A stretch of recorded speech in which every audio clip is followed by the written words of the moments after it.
The psychological impact of the pandemic has been grossly underestimated. Now we sit with trauma, we sit with real bereavement, fear, even panic. We have seen a dramatic increase in depression and anxiety over the last year. It's often a part of this pandemic that's been neglected. We are suffering from a massive collective grief and bereavement. And if there's anyone out there still expecting that their spouses, their children, their employees are 100% in functioning and living their best lives, I think you've not been paying attention. There's lots of fear right now. Fear about the disease itself, about getting it, but also fear about losing your loved ones. You know, it started from this being a thing of numbers, and now these numbers are people, and it's people that we know. It's no longer just out there. It is here, and it is in our homes. I remember getting the text message on the 1st of April that a really close friend of mine had passed away, and it is for most of us, it's not just one person, it is one person after another. So I've seen clients who come and they've lost 4 family members all at once in one family. Meanwhile, it's business as usual. We have to go to our work, we've got to go to our job. Legally, we get 5 days compassionate leave. And that 5 days is not enough if you're losing 5 family members or friends and colleagues. So I think right now, the way that our world is, it's really preventing people from really grieving and mourning in a way that is really conducive to healing. Collectively, I think we need to have a lot more empathy and compassion, because just as much as we are hurting and we are grieving, to also acknowledge that your colleague sitting next to you, your employee, who might not be showing up to work as frequently as they should, that they are also really struggling. They're struggling with grief. They're struggling with depression and anxiety.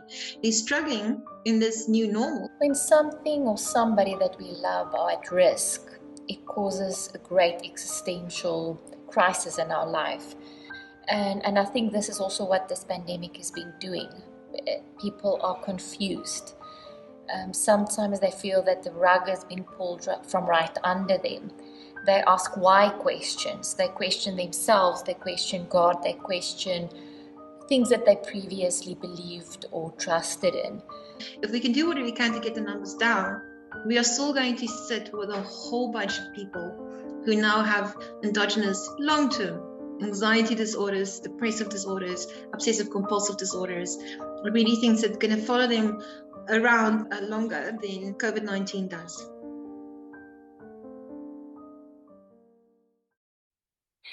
This is big, and it's so important that if you need help, please seek help and speak to somebody and get the tools to help you process this, because it's bigger than all of us. In the case of Namibia, mental well-being is still a taboo topic, in particular among men, but generally in society. With the COVID, that's impacting all of us, and I think we have to demystify this taboo and just talk about it openly. Mental well-being can take different forms. It's not necessarily depression or anxiety. It can even be a burnout. In my particular case, I thought I was depressed, but when I talked to a psychologist, I was actually diagnosed as suffering from a burnout. And so that raises the question of the work-life balance. Often we focus too much on work and you can experience a burnout, and sometimes you may even break down. I was fortunate that I didn't break down. So I really call on people to talk openly about this topic, not to be shy, to seek for assistance, and just for friends also to be there, to watch out for signs.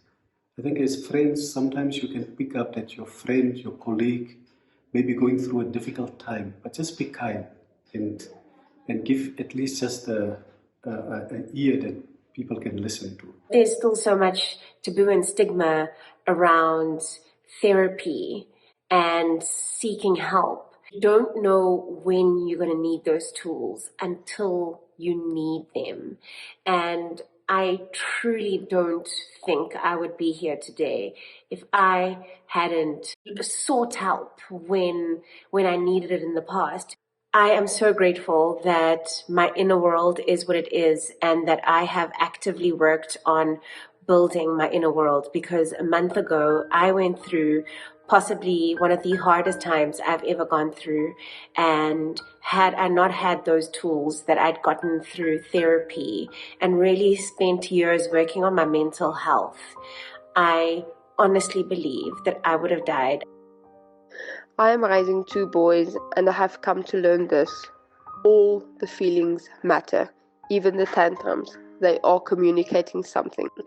And my babies are allowed to show those feelings, yes, even in public spaces. It's normal. We all feel it. We're not always happy or always sad, but we can't continue numbing the negative feelings we are feeling, because it does show.